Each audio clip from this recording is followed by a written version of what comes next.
আসসালামু আলাইকুম ওয়া রাহমাতুল্লাহি ওয়া বারাকাতুহু। দূরে কাছে দেশে বিদেশে যেখানে আছেন সবাই সুস্থ থাকেন, ভালো থাকেন, খুশিতে থাকেন, এটাই মহান রব্বুল আলামিনের কাছে দোয়া কামনা রাখি। একটা বিশেষ বিষয় আপনারা সবাই অবগত আছেন।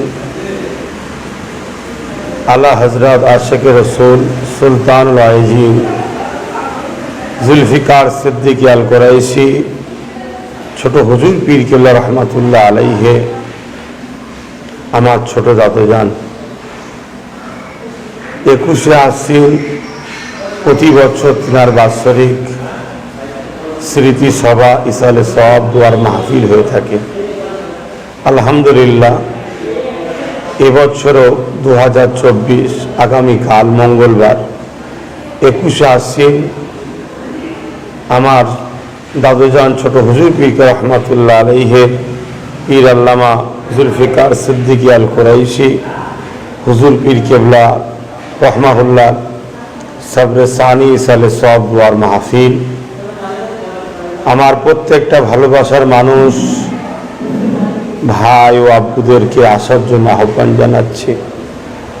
আসুন, কেন আল্লাহর ওলিদের ইসালে সওয়াব দুয়ার মাহফিলের দিনে তিনাদের রূহ বড় খুশি থাকে। সারা বছরই ওলিদের দরবারে ফায়দা পাওয়া যায়, তবে এই দিনটা স্পেশাল, আরও বেশি ফায়দা পাওয়া যায়। আরেকটা বিশেষ বার্তা, আমি এই দিনটাকে স্মৃতি হিসাবে রেখে আমি ফুরফুরা শরীয়া আহলে সুন্নাত ওয়াল জামাত নামক অরাজনৈতিক ধর্মীয় সংগঠন একটা প্রতিষ্ঠিত করেছি, যেটা 2016 সাল থেকে এই সংগঠনের কর্মসূচি চলে আসছে। ধর্মপ্রেম, মানবপ্রেম, দেশপ্রেমের মাধ্যম দিয়ে এই সংগঠনের মূল লক্ষ্য। এক কথাই বলতে পারি, আমার নূর নবী দয়ান নবী হাবিবুল্লাহ যেভাবে আমাদেরকে দিন ইসলামের রাস্তা দেখিয়েছে, সেই ইসলামের রাস্তায় এই সংগঠনের মাধ্যম দিয়ে যুব সমাজকে নিয়ে আমি পরিচালনা করে আসি। এবছরে 9ম বাৎসরিক অধিবেশন হবে সকাল 10টা থেকে দুপুর 1টা পর্যন্ত। প্রত্যেকটা সংগঠনের বুথ লেভেল থেকে, গ্রাম কমিটি থেকে, আঞ্চলিক কমিটি থেকে, ব্লক কমিটি থেকে, জেলা কমিটি থেকে, রাজ্য কমিটি থেকে, যেখানে নতুন পুরাতন সব দায়িত্ব ছিলেন সবাইকে আসার জন্য আমি আহ্বান জানাচ্ছি। এটা দায়িত্ব মনে করে প্রত্যেকে আসবেন। সকাল 10টার মধ্যে 1টা পর্যন্ত প্রোগ্রাম, তারপরে আপনাদের জন্য অতিথি আপ্যায়ন, মেহমানদারির ব্যবস্থাও আছে, আপনারা সকলে আসবেন।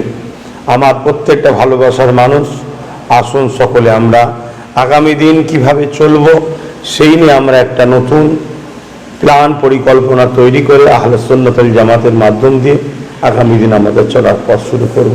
আল্লাহ আমাদের এই স্বপ্নকে, এই আশাকে, এই প্রোগ্রামকে কামিয়াবি করুক, সাকসেসফুল করুক। আরও একবার দূরে কাছে যেখানে আছেন সবার সুস্থতা কামনা করি। আল্লাহ সবার জান মাল ইমানের হেফাজত করেন। আমার দেশকে আল্লাহ সার্বিক দিক দিয়ে সুন্দর ভালো রাখেন। সকলে সুস্থ থাকেন, ভালো থাকেন। আল্লাহ হাফেজ।